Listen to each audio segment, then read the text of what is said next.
బాధ్యతలకు ముందుండడం అనేది మంచి పాజిటివ్ మనస్తత్వానికి, మంచి వ్యక్తిత్వానికి నిదర్శనంగా చూడొచ్చు. మానసిక సమస్యలు లేని వ్యక్తి, మానసికంగా బలంగా ఉన్నటువంటి వ్యక్తి, మానసికంగా సామర్థ్యపూరితంగా ఉన్నటువంటి వ్యక్తి బాధ్యత అంటే వెనక అడుగు వేసే పరిస్థితి ఉండదు. ఏ బాధ్యత అయినా కూడా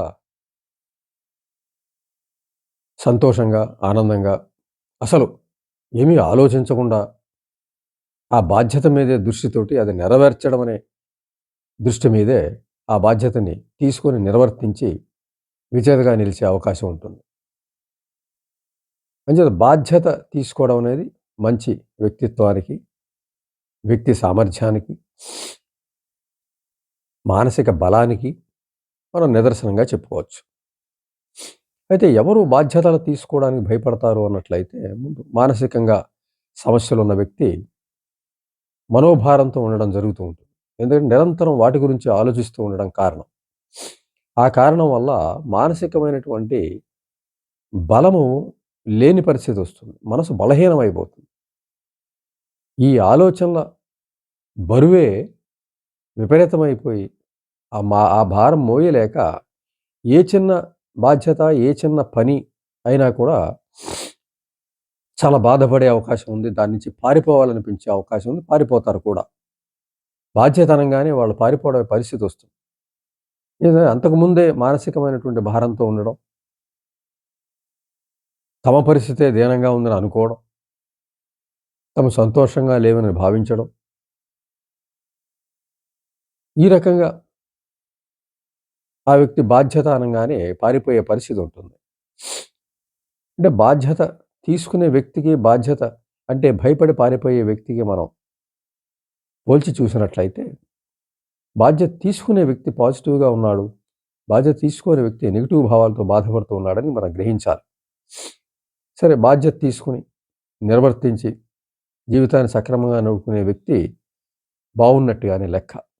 ఇప్పుడు మనం ఆలోచించవలసింది, బాధ్యతల నుంచి పారిపోదలుచుకున్న వ్యక్తి, బాధ్యత అంటే భయపడే వ్యక్తి, ఆ వ్యక్తి గురించి మనకి ఆలోచించాలి, తెలుసుకోవాలి. అయితే బాధ్యతలకి పారిపోవడానికి, బాధ్యత అంటే భయపడడానికి కారణం ముందు చెప్పుకున్నాం. అంతకుముందే మానసిక సమస్యలతో, మనోవేదనలతో మనసు భారమవ్వడం కారణంగా ఏ కొద్ది చిన్న బరువుని కూడా మొయ్యలేని పరిస్థితి ఆ మనసుకి ఉంటుంది. అంచేత బాధ్యత అనంగానే అయిష్టంగా ఉండడం, పారిపోవడం అలా జరుగుతూ ఉంటుంది. అంచేత ఎవరైతే ఈ బాధ్యతలంటే భయపడి పారిపోతారో వాళ్ళు అసమర్థులా అంటే అది పూర్తిగా చెప్పలేం. సామర్థ్యం ఉన్నప్పటికీ కూడా ఆ సామర్థ్యాన్ని ఈ బాధ్యతల నుంచి పారిపోవడం ద్వారా ఆ సామర్థ్యాన్ని కూడా పోగొట్టుకునే అవకాశం కూడా ఉంటుంది. బాధ్యతను నిర్వర్తిస్తూ ఉంటే సామర్థ్యం పెరిగే అవకాశం ఉంటుంది.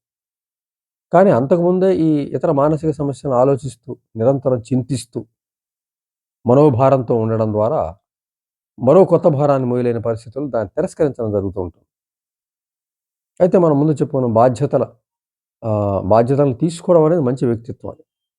అంచేత ఎవరైతే బాధ్యతల నుంచి పారిపోతారో తప్పనిసరిగా అక్కడ ఆగి ఆలోచించి బాధ్యతలు తీసుకోవడానికి ప్రయత్నించాలి.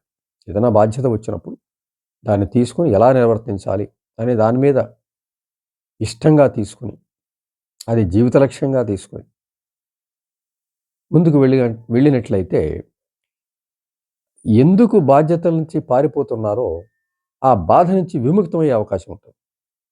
మానసిక సమస్యల వలన, మానసిక చింతల వల్ల ఈ ఆ బరువు వల్ల ఈ బరువు అదనంగా ఉండడం వల్ల పారిపోతున్నారు.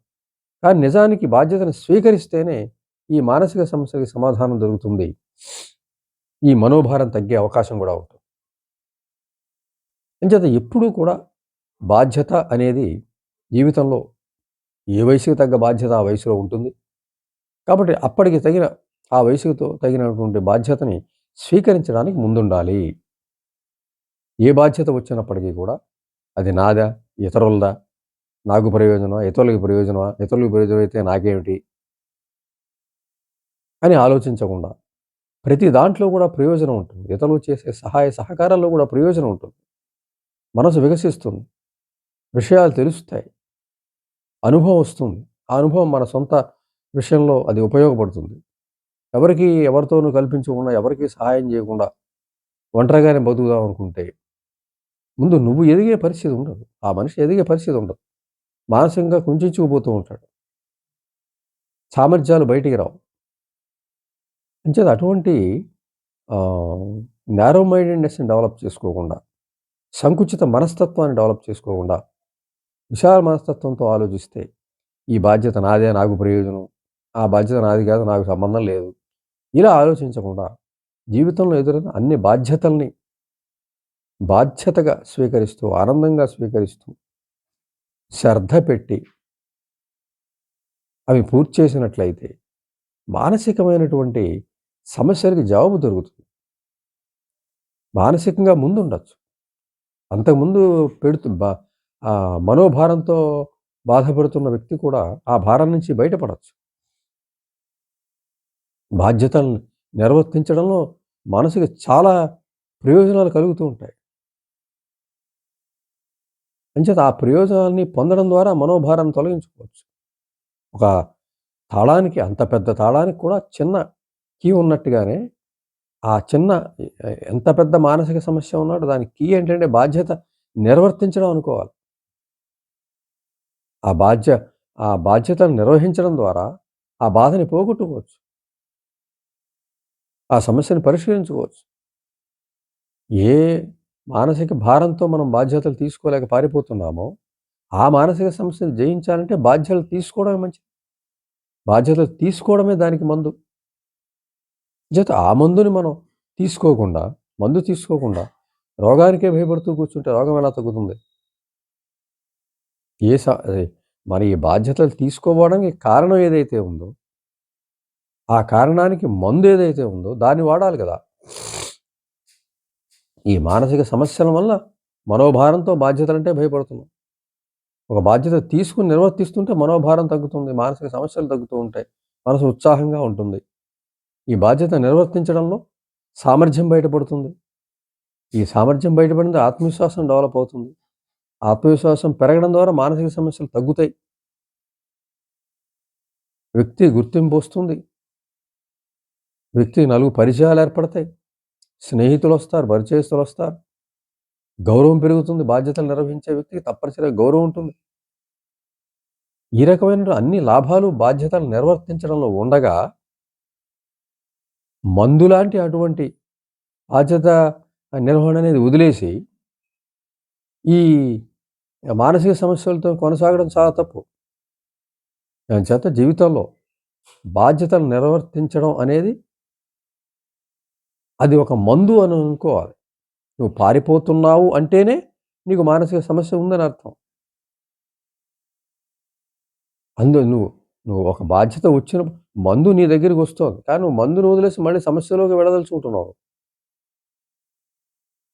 అలా చేయకూడదు. ఎట్టి పరిస్థితుల్లో కూడా. మందు వాడితేనే కదా రోగం తగ్గేది. అంచేత బాధ్యతల నిర్వహణ అనేది మనం భయపడుతున్నామంటే మన దగ్గర మానసిక సమస్య ఉన్నట్టు, దానివల్ల అసమర్థత ఉన్నట్టు, ఇవన్నీ కూడా ఒక చైన్‌లా ఉంటాయి. వీటన్నిటికీ మందు అనేది మనం ఎదురుపడ్డప్పుడు, బాధ్యత నిర్వహణ అనే మందు ఎదురుపడ్డప్పుడు, ఆ మందును వాడుతూ ఉంటే ఈ మానసిక సమస్యలు తగ్గిపోతూ ఉంటాయి. నువ్వు బాధ్యత మొదలే పెట్టకపోతే రోగం పెరుగుతూ ఉంటుంది. మొదలుపెట్టి ఒక్కొక్క బాధ్యత ఇష్టంగా ఇది నాకు మందు, నేను పడుతున్న సమస్యల నుంచి బయటపడతాను అనే ఉద్దేశంలో వాడడం మొదలుపెడితే తప్పనిసరిగా వ్యక్తి ఆ మానసిక సమస్యని జయించొచ్చు. జయించడం ద్వారా పాజిటివ్ మైండ్‌ని పొందొచ్చు. పాజిటివ్ మైండ్ అనేది అన్ని రకాలుగా ఆనందకరమైన జీవితానికి మార్గం వేస్తుంది. కాబట్టి బాధ్యతల నిర్వహణ అనేది తప్పనిసరిగా నిర్వర్తించాల్సిన అవసరం తప్పనిసరిగా ఉంది. ఎవరైతే అసలు దాని గురించి ఆలోచించకుండానే ప్రతి బాధ్యతను నిర్వర్తించే వ్యక్తి ఓకే. మంచి మానసిక స్థితిలో పాజిటివ్ మైండ్ తోటి ఆత్మవిశ్వాసంతోటి ముందుకెళ్తూ ఉంటాడు. కానీ బాధ్యత అంటే నీకు భయపడుతూ ఉంటే, ఏ వ్యక్తి అయితే బాధ్యత అంటే భయపడతాడో, దాని నుంచి పారిపోతాడో, తప్పనిసరిగా ఆ వ్యక్తి నేను మానసిక సమస్యతో బాధపడుతున్నాను అని గుర్తించి, బాధ్యతల కోసం ఎదురు చూసే పరిస్థితిలోకి రావాలి. ఉన్న బాధ్యతలు నిర్వర్తిస్తూ, ఇంకా బాధ్యతలొస్తే బాగుండును అనే పరిస్థితి ఉన్నట్లయితే సత్వరం అతను ఆ మానసిక సమస్యల నుంచి కోలుకొని పాజిటివ్ మైండ్‌లోకి వచ్చి తద్వారా ఆత్మవిశ్వాసంతో ముందుకు వెళ్ళి జీవితాన్ని ఆ మొదటి వ్యక్తిలాగా చక్కగా నిర్వహించగల సామర్థ్యం పొంది హాయిగా ఉండే పరిస్థితి వస్తుంది. అంచేత బాధ్యతా నిర్వహణ అనేది తప్పనిసరిగా తీసుకోవాలి. దాన్ని నిర్వర్తించాలి. తద్వారా వచ్చే అన్ని ప్రయోజనాలు పొందడం ద్వారా జీవితాన్ని ఆనందమయం చేసుకోవాలి.